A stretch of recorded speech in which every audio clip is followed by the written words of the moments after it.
Você já se perguntou se o céu descrito na Bíblia é realmente tudo o que existe, ou se há camadas ocultas, dimensões jamais reveladas aos fiéis comuns, mas conhecidas por poucos, que ousaram registrar suas visões em manuscritos proibidos? Imagine por um instante que os céus não sejam apenas um lugar de glória e descanso, mas territórios vastos, múltiplos, estratificados, habitados por seres que não aparecem nas páginas oficiais das Escrituras. Imagine que existam textos antigos, riscados às pressas por mãos humanas que tremeram diante do inefável, tentando traduzir em palavras aquilo que os olhos mortais jamais deveriam contemplar. Esses manuscritos existem. Foram lidos por monges silenciosos, ocultados em mosteiros, queimados em fogueiras inquisitoriais e, em raros casos, preservados nas sombras, passando de geração em geração, como fragmentos de uma verdade perigosa. E agora, você está prestes a atravessar essas portas proibidas comigo. O que você encontrará aqui pode abalar tudo. O que acredita sobre o céu, sobre Deus e sobre o destino da humanidade. Não se trata apenas de curiosidade acadêmica, mas de algo muito mais profundo, uma viagem pelos relatos de homens, que afirmaram ter caminhado por entre os céus, que descreveram portais, criaturas e tribunais celestes, que viram não apenas anjos cantando, mas guardiões terríveis, prisões invisíveis, e dimensões de luz e trevas coexistindo lado a lado. Esses testemunhos não foram incluídos na Bíblia que você tem em casa. Foram considerados perigosos, perturbadores, capazes de desviar os fiéis do caminho seguro da fé institucionalizada. Mas ainda assim, sobreviveram, e agora você terá a chance de vislumbrar o que por séculos foi escondido. O primeiro desses manuscritos nos fala de um homem levado em espírito para além das nuvens. Não era apenas uma visão de paz, mas uma jornada iniciática em que ele subiu, passo a passo, por céus sobrepostos, cada um mais estranho e incompreensível que o anterior. Ele descreveu portões imensos, feitos de fogo e cristal, guardados por figuras que não eram humanas, mas também não eram os anjos serenos que costumamos imaginar. Seus olhos brilhavam como tochas, e suas vozes soavam como trovões ecoando no vazio. O homem se perguntava: sou digno de passar? Ou serei consumido pela glória deles? E mesmo em sua fragilidade, foi conduzido adiante, porque o propósito de sua visão não era o descanso, mas a revelação. Agora pense comigo, se houvesse apenas um céu, simples e uniforme, por que tantos relatos apócrifos falam de múltiplos céus, de camadas secretas que os profetas raramente ousaram mencionar? Porque a própria Bíblia sugere, em passagens enigmáticas, que o terceiro céu foi visitado por Paulo. O que havia nesse terceiro céu que ele não pode sequer descrever abertamente aos coríntios? O silêncio dele é, talvez, a maior pista de que existe muito mais do que foi permitido escrever. Ao abrir esses manuscritos, é impossível não sentir que estamos diante de algo maior. O texto fala de um primeiro céu em que se encontram as águas que sustentam o firmamento, mas não águas como as do mar, e sim uma substância viva, luminosa, que respira. Dentro dela, seres translúcidos se movem como peixes em um oceano divino, mas suas formas estão além da imaginação humana. São guardiões que registram cada ato da humanidade, escrevendo em livros imensos tudo o que vemos, falamos e pensamos. Aqui já começa o desconforto. Se o primeiro céu é habitado por escribas cósmicos que nunca deixam escapar um único detalhe da vida humana, então não existe sequer um pensamento que esteja realmente escondido. E esse é apenas o início. Quando o homem da visão sobe para o segundo céu, encontra não mais apenas guardiões, mas prisões. Prisões invisíveis, onde anjos caídos foram acorrentados, aguardando o julgamento. Seus gritos ecoam como trovões distantes,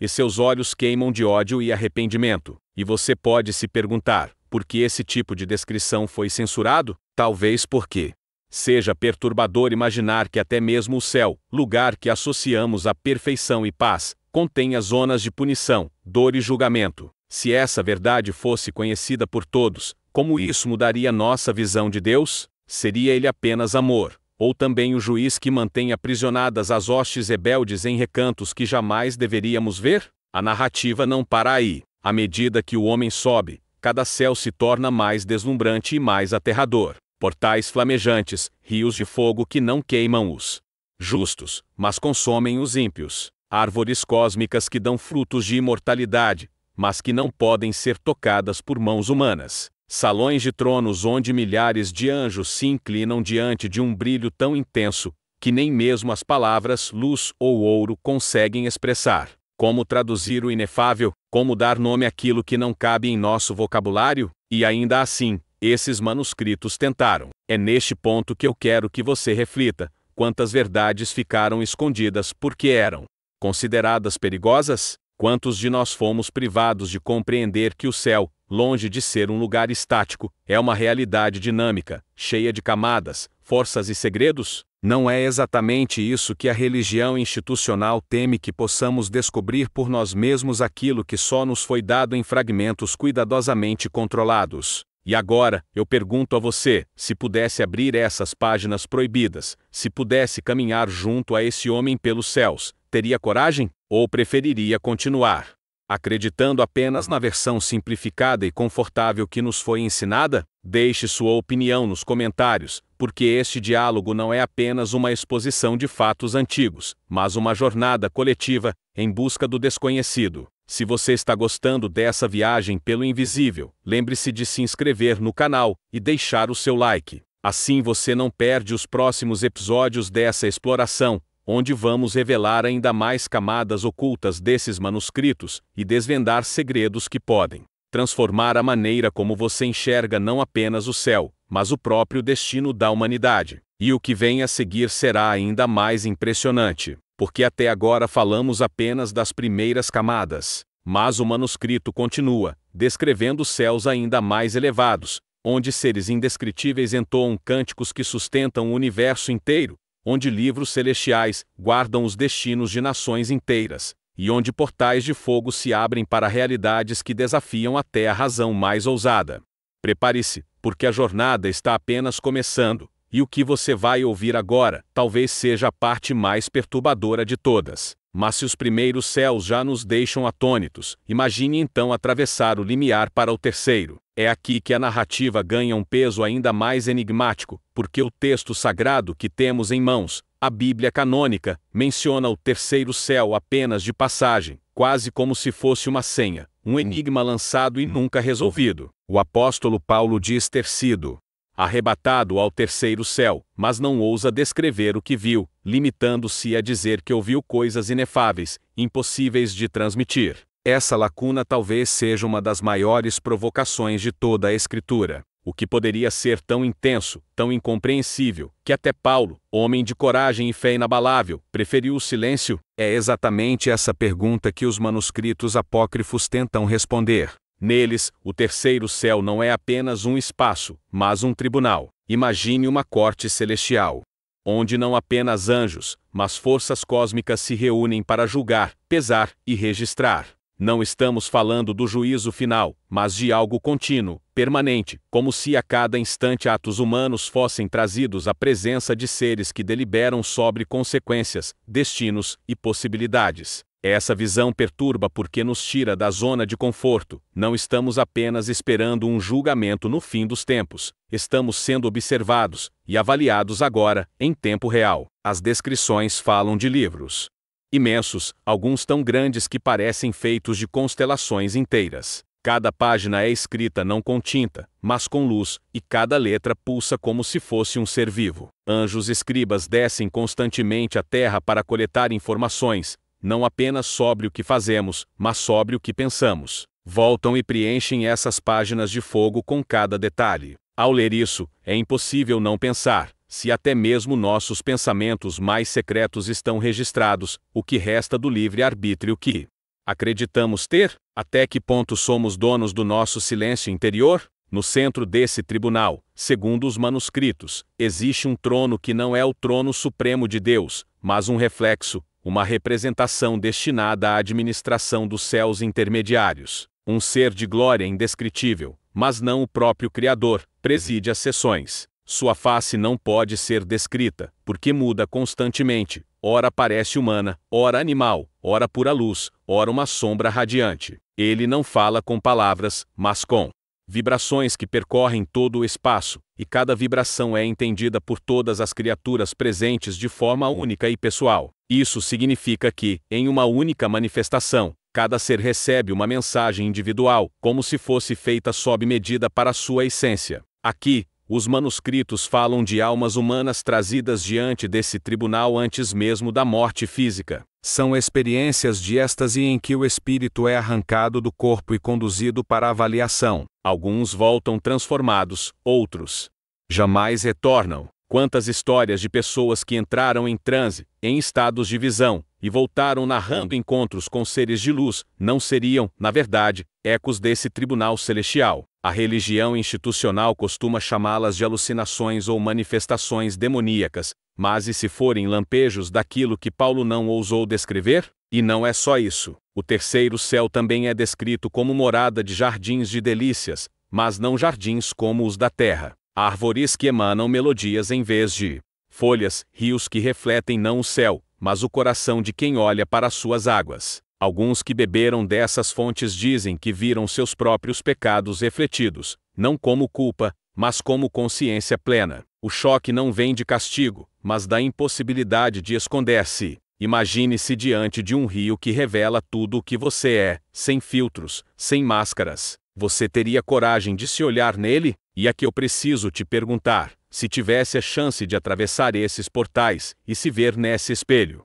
da alma, aceitaria o risco? Ou recuaria, preferindo a ignorância confortável de não se conhecer por inteiro? Escreva nos comentários, porque essa é uma reflexão que não pode ser feita sozinho. A jornada por esses manuscritos é coletiva, e cada olhar, cada pensamento seu, alimenta esse mergulho no desconhecido. Mas a narrativa não para aí. O quarto céu surge como uma dimensão ainda mais grandiosa, onde os cânticos não são apenas louvores, mas forças criadoras. Aqui os manuscritos falam de coros, de anjos que não cantam para adorar, mas para sustentar o universo. Cada nota é uma onda de energia que mantém planetas em órbita, que dá forma às estrelas, que alimenta o tecido da realidade. O silêncio, aqui, seria a morte de tudo. Imagine viver em um espaço onde o som não é apenas som, mas a base da existência. Como seria ouvir uma canção que mantém a gravidade funcionando, que faz com que seu coração continue batendo? Esses coros, dizem os textos, não cantam para nós. Eles sequer nos percebem. São como forças da natureza, existindo em si mesmas, cumprindo um papel que está além da compreensão humana. Mas o homem que subiu e registrou sua visão pode ouvir por um instante, e descreveu o impacto como se seu corpo tivesse sido dilacerado e recomposto inúmeras vezes em segundos, tamanha era a intensidade do som. Cada célula sua vibrou, cada osso pareceu se dissolver e ser recriado pela música. Ele voltou mudado, incapaz de ouvir um cântico humano sem chorar, porque sabia que nada na terra poderia sequer se aproximar do que experimentara no quarto céu. É nesse ponto que eu faço um convite. Feche os olhos por alguns segundos e imagine uma canção que não apenas agrada, mas cria. Uma canção que mantém sua própria vida funcionando. Se um dia tivéssemos acesso a isso, seríamos capazes de suportar? Ou nossa fragilidade nos faria desintegrar diante de tamanha vibração? Agora, se você chegou até aqui, respire fundo, porque estamos apenas no meio da jornada. Ainda temos céus mais altos para atravessar, e cada um traz revelações que desafiam não apenas a fé, mas a própria noção de realidade. Se até agora você já sentiu o impacto do primeiro, do segundo, do terceiro e do quarto céus, prepare-se, porque os próximos não oferecem apenas visões, mas confrontos diretos com forças que governam destinos. E eu quero que você deixe o like agora mesmo e se inscreva, porque o que vem adiante é tão perturbador que muitos preferiram jamais mencionar. Só que nós não vamos recuar. Vamos continuar juntos nessa travessia, explorando os manuscritos que revelam o céu que a Bíblia nunca mostrou, passo a passo, até o fim. O quinto céu, descrito nesses manuscritos esquecidos, é talvez o mais paradoxal de todos. Diferente dos anteriores, que revelavam glória, tribunais ou coros criadores, o quinto céu é um território de lamento. Ao chegar lá, o homem arrebatado descreve uma visão inquietante,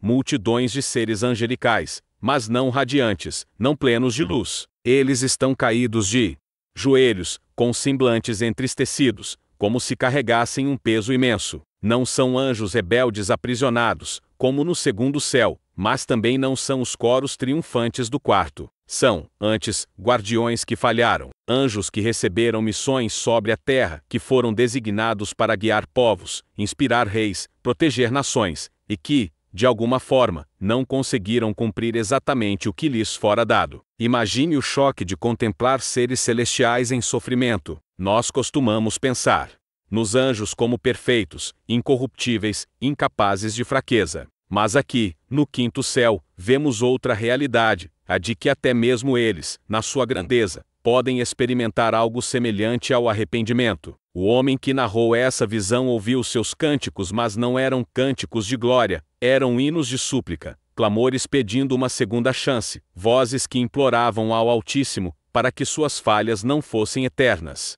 Esse relato levanta perguntas perturbadoras. Se até os anjos podem falhar, o que dizer de nós, criaturas humanas, frágeis e limitadas? Se até eles, que contemplaram de perto a glória, podem sentir arrependimento, quão mais vulneráveis somos? E mais, porque essa cena foi considerada perigosa demais para ser preservada nos textos oficiais? Talvez porque ela abalasse a imagem de uma hierarquia celestial inabalável. Talvez porque, ao mostrar anjos em lágrimas, revelasse que o universo é muito mais complexo do que a teologia dogmática ousa admitir. Ao contemplar o quinto céu, o homem descreveu também o impacto sobre si mesmo. Ele sentiu como se fosse parte daquele coro, como se suas próprias falhas fossem refletidas no lamento daqueles seres. Ele percebeu que sua vida inteira era uma sucessão de missões mal cumpridas, de momentos desperdiçados, de chamados ignorados. E você, se estivesse diante desses anjos chorosos, não se sentiria também parte desse lamento universal? Quantas vezes você deixou de cumprir algo que sabia ser importante?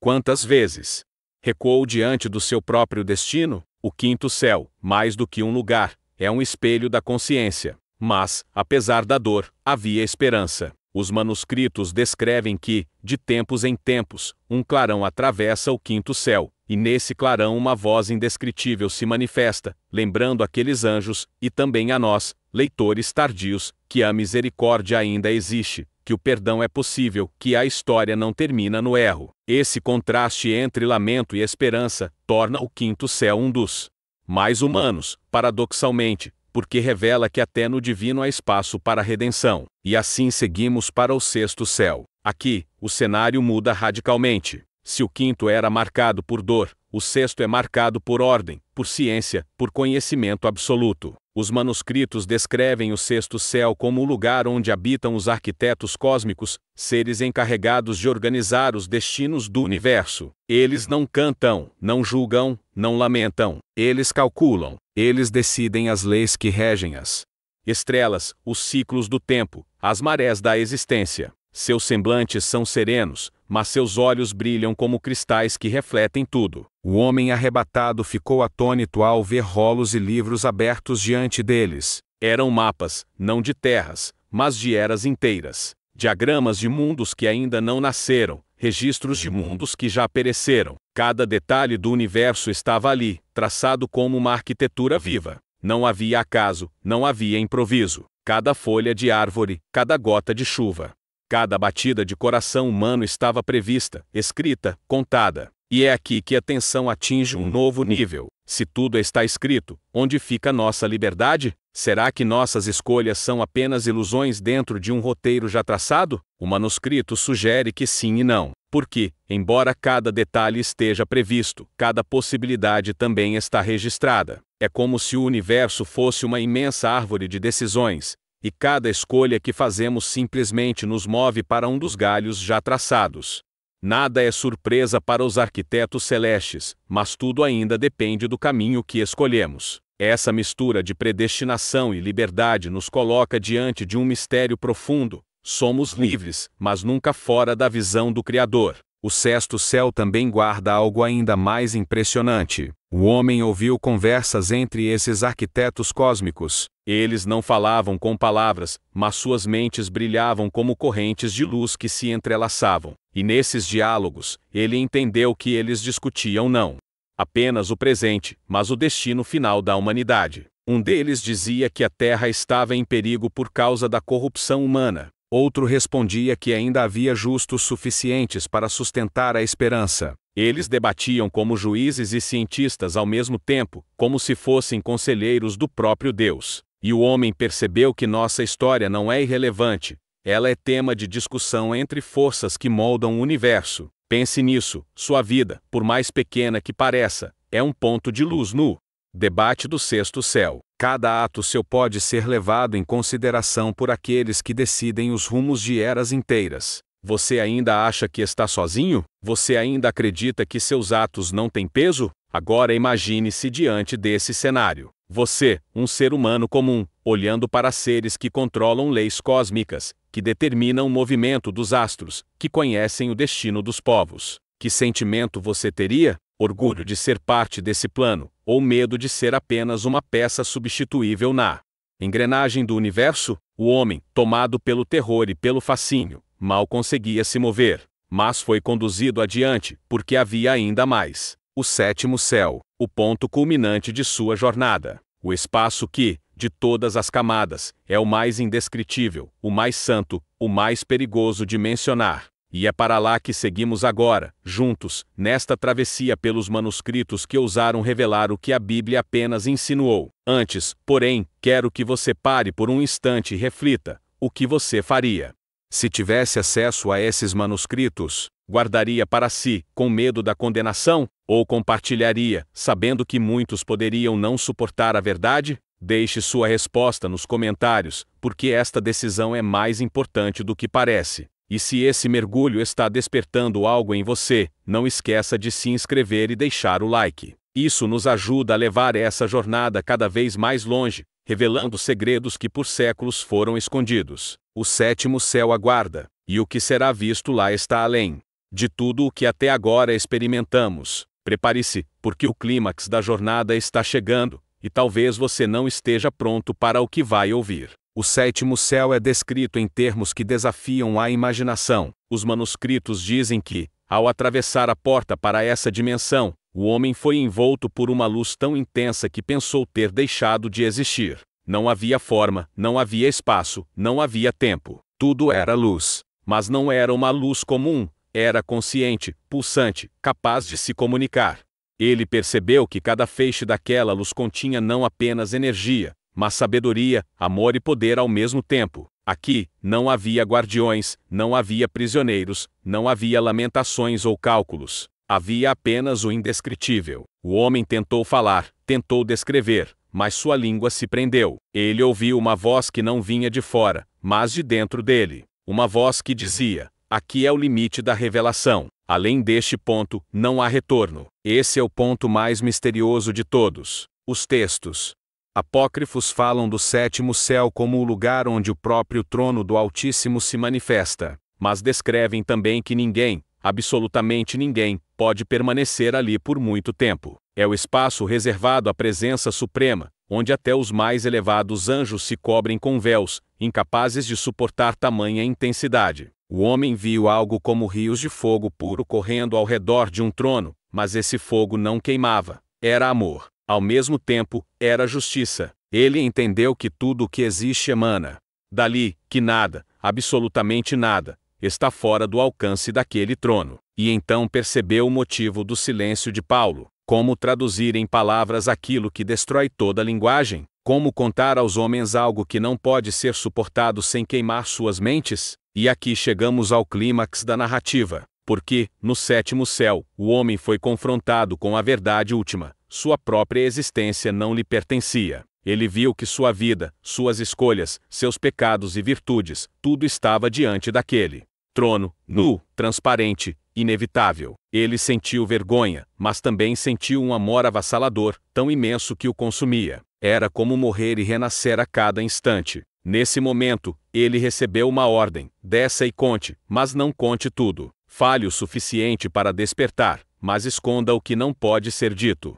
Essa frase explica por que tantos manuscritos são fragmentários, por que tantas descrições param no limiar do sétimo céu. Não é porque não havia mais nada a dizer, mas porque havia demais. A linguagem humana não comporta, e aqui está o mistério que nos envolve até hoje. Quantas verdades foram vistas e não puderam ser ditas? Quantos homens e mulheres foram arrebatados, Contemplaram e voltaram em silêncio, guardando em lágrimas aquilo que não poderia ser revelado. O sétimo céu não é apenas o clímax da visão, é também o limite do conhecimento humano. E agora eu te pergunto, se você estivesse lá, diante do trono, se pudesse ouvir essa voz interior, dizendo que nada em você está escondido, como reagiria? Você se prostraria em arrependimento? Se encheria de temor? Ou deixaria que o amor supremo te consumisse por inteiro? Essa é a pergunta final que os manuscritos nos lançam. Se essa jornada pelo invisível te tocou, não guarde apenas para si. Escreva nos comentários o que você sentiu ao atravessar comigo cada um desses céus. E não esqueça de se inscrever e deixar seu like, porque este é apenas o início de uma série muito maior,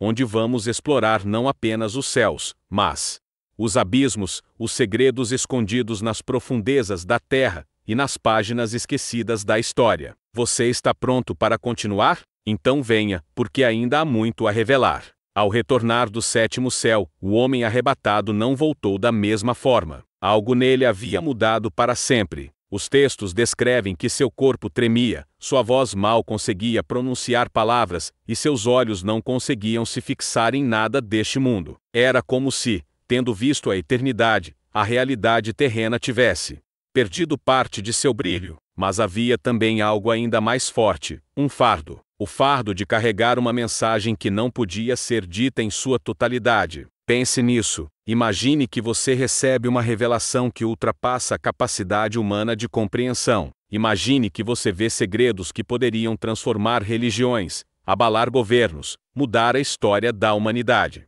Mas, ao mesmo tempo, você recebe a ordem de não falar tudo, de dizer apenas o suficiente para despertar, mas não tanto a ponto de destruir. Esse dilema é o que marca profundamente a narrativa desses manuscritos. E aqui está algo ainda mais fascinante: o próprio silêncio é parte da revelação. O que não é dito fala tanto quanto o que é escrito. Os intervalos, os trechos cortados, as páginas perdidas, tudo isso é como uma sombra que aponta para algo maior. Como se o próprio Criador quisesse manter um mistério guardado, para que apenas os que buscam com profundidade encontrem fragmentos. Ao descer novamente, o homem relata que atravessou os céus em sentido inverso, mas agora, cada camada lhe parecia diferente. O primeiro céu, antes apenas o portal do espanto, agora era visto como o início da grande misericórdia. O segundo, com seus anjos aprisionados, lhe lembrava que até a rebeldia está sob controle divino. O terceiro, jardim de vida, lhe parecia mais próximo de sua própria missão, cultivar fé em meio ao caos. O quarto, com seus coros celestiais, agora era a lembrança de um louvor eterno que ecoava nele mesmo. O quinto, o céu do lamento, tornou-se o mais doloroso de revisitar, porque agora ele compreendia ainda mais profundamente o peso das falhas. O sexto, a sala dos arquitetos, lhe inspirava reverência, mas também temor. E o sétimo não era apenas lembrança, era ferida e cura ao mesmo tempo. Esse retorno nos ensina algo poderoso. Não basta ter experiências espirituais, é preciso interpretá-las, aplicá-las, deixá-las moldar o cotidiano. E aqui está o ponto onde a maioria falha. Muitos buscam experiências, visões, revelações, mas poucos se deixam transformar de verdade por aquilo que viram. E agora eu te pergunto, se você tivesse a chance de ver o que esse homem viu, de atravessar os céus e chegar diante do trono, sua vida mudaria? Ou você voltaria e continuaria vivendo como se nada tivesse acontecido? Porque a verdadeira medida da revelação não está no êxtase da visão, mas na mudança do coração. Os manuscritos relatam que, ao voltar, esse homem se tornou estranho aos seus contemporâneos. Ele falava de coisas que poucos compreendiam. Seus olhos estavam fixos em horizontes que ninguém mais enxergava. Alguns o chamaram de louco, outros de profeta. Alguns o ouviram com temor, outros o rejeitaram com desprezo. E não é isso que acontece até hoje? Sempre que alguém ousa tocar o mistério, há quem se incline em reverência e há quem zombe. Mas aqui está o detalhe que poucos percebem: a visão não era apenas para ele, era para nós. Cada palavra registrada, cada fragmento preservado, cada linha que escapou da censura e chegou até o presente, tudo foi escrito para que nós também pudéssemos contemplar, ainda que em reflexo, aquilo que ele viu. E é por isso que eu insisto: o que você faria se tivesse acesso a esses manuscritos? Os esconderia com medo do julgamento? Ou os compartilharia, ainda que isso lhe custasse críticas e incompreensão? Essa é a pergunta que ecoa em cada geração. Agora, quero que você imagine algo comigo. Imagine que não foi apenas um homem que viu esses céus. Imagine que, em diferentes épocas, outros também foram arrebatados, mas cada um viu uma parte, cada um escreveu um fragmento, e que esses fragmentos, quando reunidos, formam um mosaico que revela mais do que a soma das partes. É isso que alguns estudiosos acreditam, que há um fio invisível ligando apócrifos, tradições orais, mitos antigos, tudo apontando para uma mesma realidade, há mais nos céus do que ousamos admitir. E aqui está um gancho importante, talvez, o que foi visto no sétimo céu não era apenas a revelação do divino, mas também um aviso sobre o destino humano, um anúncio velado de que nossa história caminha para um ponto de encontro com essa luz indescritível. Você sente isso? Esse arrepio que percorre a pele quando pensamos que tudo o que vivemos está caminhando para um clímax cósmico, pois é exatamente essa sensação que os manuscritos provocam. E se isso já está mexendo com você, deixe aqui nos comentários o que mais te impressionou até agora. Sua interação é o combustível que mantém essa investigação viva. E não esqueça de se inscrever e deixar o like, porque ainda estamos apenas na metade da jornada, até as 20.000 palavras. Existe um detalhe curioso que poucos notam nos manuscritos. A linguagem muda à medida que o homem avança pelos céus. Nos primeiros relatos, ele descreve formas, cores, sons. Mas, ao se aproximar do sétimo céu, as descrições se tornam cada vez mais vagas, quase abstratas, como se as palavras fossem insuficientes. Isso nos mostra algo profundo. A linguagem humana é limitada diante do divino. E pense comigo, se até os antigos, que tiveram essas visões, lutavam para traduzir em palavras o que viram, quanto mais nós, leitores distantes, precisamos nos esforçar para compreender. Mas esse esforço é justamente o que nos transforma. O mistério não está aí para ser resolvido, mas para ser contemplado. Há uma passagem em que o homem diz ter ouvido silêncio. Como é possível ouvir silêncio? Só quem esteve diante de uma presença tão intensa que até o som se dobra pode compreender. Esse paradoxo nos lembra que o sagrado muitas vezes se manifesta não no que é dito,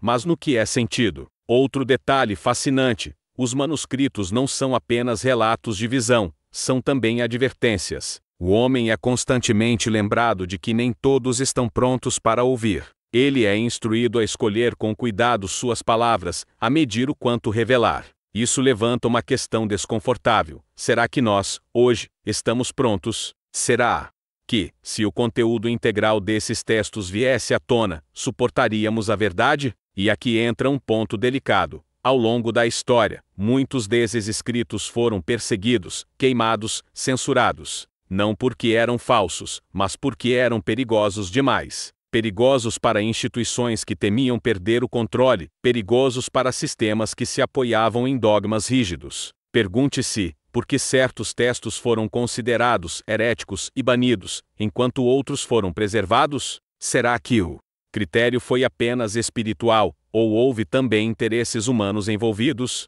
Seja como for, o fato é que esses fragmentos chegaram até nós. E ao lê-los, sentimos como se estivéssemos espionando segredos que não deveriam ter sobrevivido. E, no entanto, eles estão aqui, desafiando-nos a olhar mais fundo. Agora, quero que você imagine uma cena. Imagine que você está em uma sala antiga, iluminada apenas por tochas. Sobre a mesa, repousa um pergaminho gasto pelo tempo. Suas mãos tremem ao abri-lo.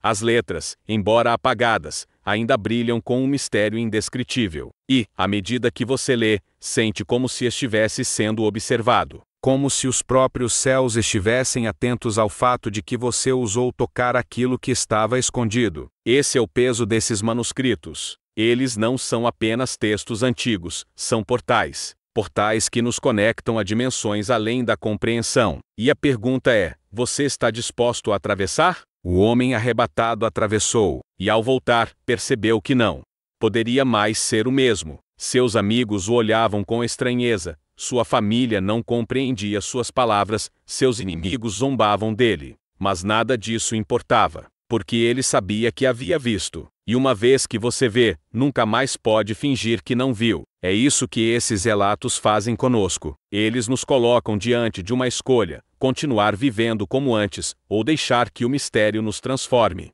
E agora eu quero saber de você, até aqui, qual foi o céu que mais mexeu com sua imaginação? O primeiro, com seu portal de espanto; o segundo, com os anjos aprisionados; o terceiro, com o jardim da vida; o quarto, com os coros celestiais; o quinto, com o lamento dos anjos; o sexto, com os arquitetos cósmicos; ou o sétimo, com a luz indescritível? Escreve aí nos comentários, porque sua visão vai enriquecer ainda mais essa jornada coletiva. E se esse mergulho te inspira, compartilhe esse vídeo com alguém que você sabe que busca algo além da superfície. Porque, como os manuscritos nos ensinam, certas verdades não são para ficar escondidas. Elas precisam ser passadas adiante, mesmo que em fragmentos. Estamos chegando a um ponto crucial, onde começaremos a conectar essas visões com a história humana. O que esses céus revelam sobre nós, sobre nosso destino, sobre o futuro que nos aguarda? Fique comigo, porque o próximo bloco vai expandir ainda mais esse horizonte. Há algo que sempre me intrigou profundamente nesses relatos: a ideia de que cada céu não é apenas um espaço físico, mas também um estado de consciência. Os manuscritos parecem sugerir que o homem arrebatado não via apenas com os olhos, mas também com a alma. E cada camada que ele atravessava era, ao mesmo tempo, uma dimensão cósmica e um nível mais profundo de autoconhecimento. Pense comigo: o primeiro céu, o portal do espanto, poderia simbolizar aquele momento inicial em que a mente humana se abre para o mistério, quando nos damos conta de que existe algo além da matéria. O segundo céu, com seus anjos aprisionados, nos lembra das prisões invisíveis que carregamos dentro de nós mesmos, os vícios, os medos, as correntes da culpa. O terceiro, jardim da vida, fala das possibilidades de renascimento, de esperança, de regeneração. O quarto, com seus coros celestiais, nos conecta ao poder da adoração, ao sentido de harmonia e beleza. O quinto, o céu do lamento, é o peso das falhas que todos sentimos. O sexto, o espaço dos arquitetos, é a consciência de que há ordem, que existe um plano maior. E o sétimo, finalmente, é o encontro com o inefável, o mergulho no mistério absoluto. Se olharmos assim, cada céu não está distante, mas dentro de nós. Cada visão é também um reflexo da nossa própria jornada espiritual. E isso muda tudo, porque significa que os manuscritos não são apenas histórias de um homem do passado, mas guias para cada um de nós, aqui e agora. O mais impressionante é perceber como essa leitura interior já estava prevista nos próprios textos. Há trechos em que o narrador fala sobre sentir que o céu estava dentro dele, que cada passo na escada cósmica era também um passo em direção ao seu próprio coração. É como se o Criador tivesse colocado os 7 céus não apenas acima, mas dentro de cada ser humano. Isso nos leva a uma reflexão poderosa. Quantas vezes buscamos respostas fora, quando o caminho sempre esteve dentro? Quantas vezes corremos atrás de milagres externos, sem perceber que os maiores milagres acontecem no íntimo? Agora, imagine o impacto que esse tipo de interpretação teria se fosse amplamente divulgado na época. Se as pessoas entendessem que o céu não era apenas um lugar distante a ser alcançado depois da morte, mas também uma realidade a ser despertada em vida. Isso colocaria em risco a estrutura de poder de qualquer instituição que dependesse do medo ou do controle. Talvez por isso esses manuscritos tenham sido ocultados. Porque libertam, porque mostram que o acesso ao divino não depende de intermediários, mas de uma jornada pessoal, única e intransferível. Mas essa jornada não é simples. Assim como o homem arrebatado, precisamos enfrentar nossos próprios céus, nossas próprias sombras e luzes. Precisamos atravessar o portal do espanto, encarar nossos grilhões, cuidar do jardim da alma, afinar nossa vida ao coro da eternidade, lidar com nossos lamentos, reconhecer a ordem maior e, finalmente, nos render ao mistério absoluto. Essa é a escada invisível que nos é oferecida. E aqui eu quero te perguntar: em qual desses céus você sente que está hoje? No primeiro, apenas começando a despertar para o mistério? No segundo, preso a correntes que ainda não conseguiu quebrar? No terceiro, saboreando novos começos? No quarto, experimentando a beleza do louvor? No quinto, lidando com culpas e falhas? No sexto, contemplando a ordem maior? Ou no sétimo, tocando o indescritível? Compartilha nos comentários, porque sua resposta pode inspirar outros a identificar onde estão em sua própria jornada. E se essa reflexão está mexendo com você, não esqueça de se inscrever e deixar o like, porque, assim como esses manuscritos sobreviveram por séculos, queremos que essa mensagem continue alcançando cada vez mais pessoas. Chegamos a um ponto em que precisamos conectar as visões dos céus com a nossa história como humanidade, porque os manuscritos não falam apenas de anjos e dimensões, eles falam de destino, eles falam de futuro. Há passagens que descrevem o sexto céu como o lugar onde o destino das nações é discutido, e isso levanta uma questão inevitável: será que grandes acontecimentos históricos já estavam traçados ali? Guerras, quedas de impérios, ascensão de civilizações. Tudo já previsto nos rolos dos arquitetos cósmicos? Alguns estudiosos defendem que sim. Eles sugerem que esses manuscritos contêm, em linguagem simbólica, referências a eventos que ainda aconteceriam, como se o homem arrebatado tivesse tido vislumbres não apenas do céu, mas também da história futura. Imagine o impacto disso. Imagine alguém no passado, vendo, em forma de símbolos, guerras mundiais, avanços tecnológicos, catástrofes naturais, mudanças climáticas. Como traduzir isso em palavras que fizessem sentido para a sua época? Talvez por isso tantas descrições soem misteriosas ou exageradas. Mas aqui está o ponto mais fascinante: os manuscritos não falam apenas de destruição. Eles falam também de renovação, de uma era em que o céu e a terra se unirão, em que aquilo que está escondido será revelado, em que a humanidade terá um encontro coletivo com o sétimo céu. Esse é o clímax da história, não apenas de um homem arrebatado, mas de todos nós. E isso muda completamente a maneira como olhamos para a nossa própria vida. Porque se tudo está caminhando para esse encontro, então cada ato nosso, por menor que pareça, é parte desse processo. Cada gesto de bondade, cada escolha de justiça, cada palavra de amor, é uma preparação para o dia em que todos estaremos diante da luz indescritível. Os manuscritos sugerem que esse encontro não será apenas individual, como foi com o homem arrebatado, mas coletivo. Uma revelação cósmica, onde toda a humanidade será envolvida de uma só vez. E é aqui que muitos estudiosos veem conexões com profecias de diferentes tradições religiosas: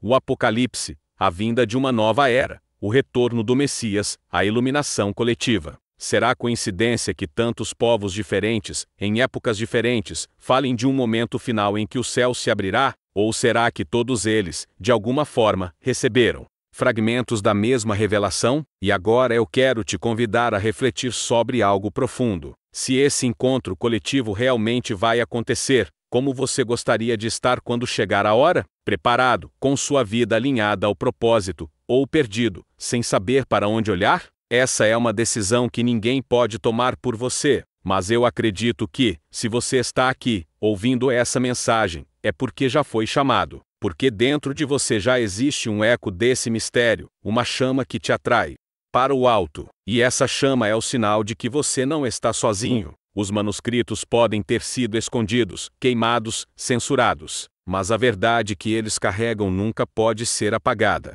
Ela atravessa séculos, ressurge em fragmentos, se manifesta em sonhos, em visões, em intuições. Ela está viva. E hoje, através dessa jornada, ela chega até você. E eu te pergunto, o que você vai fazer com isso? Vai guardar em silêncio? Vai deixar passar como se fosse apenas uma curiosidade histórica? Ou vai permitir que essa mensagem desperte algo novo em você? Escreva nos comentários, porque sua resposta é parte desse diálogo que atravessa gerações. E se essa jornada tem alimentado sua fé, sua curiosidade, sua sede pelo mistério, se inscreva agora e deixe o like, porque ainda temos mais blocos pela frente, e neles vamos mergulhar ainda mais fundo, explorando as consequências práticas dessas revelações para a nossa vida hoje. Quando o homem arrebatado voltou à Terra, não voltou apenas com memórias.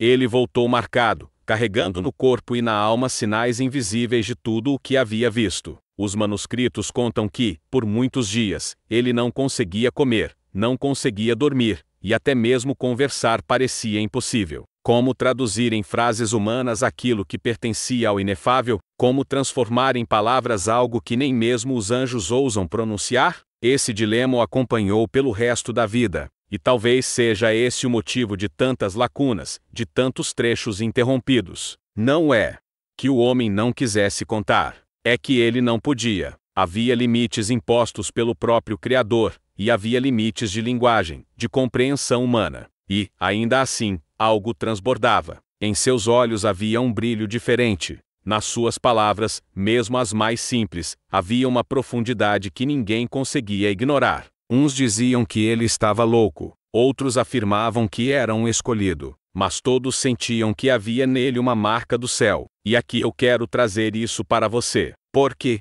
de certa forma, cada um de nós também carrega marcas invisíveis, experiências, dores, visões, sonhos que nos moldaram e que nem sempre conseguimos explicar. Às vezes, tentamos colocar em palavras e ninguém entende. Às vezes, guardamos em silêncio e isso nos corrói por dentro. Mas a verdade é que cada fragmento do divino que tocamos nos transforma, mesmo quando não conseguimos expressar. E se esses manuscritos sobreviveram até hoje, é porque eles não são apenas sobre o passado, são também sobre nós.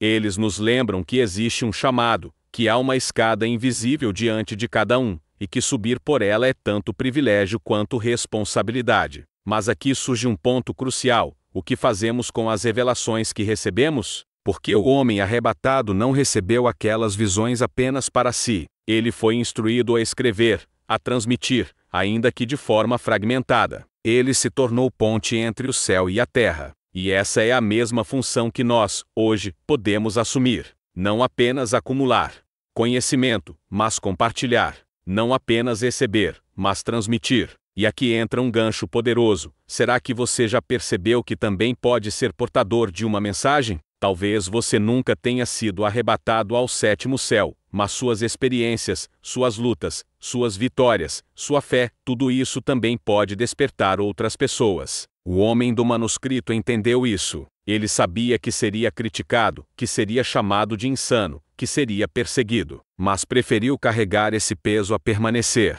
em silêncio. E por causa dessa coragem, estamos aqui hoje, séculos depois, mergulhando em palavras que ele ousou deixar registradas. E eu te pergunto, será que você também não tem algo a registrar, algo a compartilhar, algo que precisa ser dito mesmo que incomode? Escreva nos comentários o que essa reflexão te inspira, porque talvez, ao escrever, você esteja não apenas comentando, mas liberando a sua própria mensagem para o mundo. Agora, voltando ao manuscrito, há um detalhe que me arrepia toda vez que leio. Disse que, nos últimos dias de sua vida, esse homem teve novamente um vislumbre do sétimo céu. Não foi um arrebatamento completo, mas uma fagulha. Ele sorriu, olhou para o alto e disse algo como: "Agora volto para casa." Essas foram suas últimas palavras. Isso me faz pensar, e se, no fim de tudo, todos nós tivermos esse vislumbre? E se, no momento da passagem, formos envolvidos pela mesma luz indescritível que ele viu, não seria isso a maior confirmação de que o destino humano é,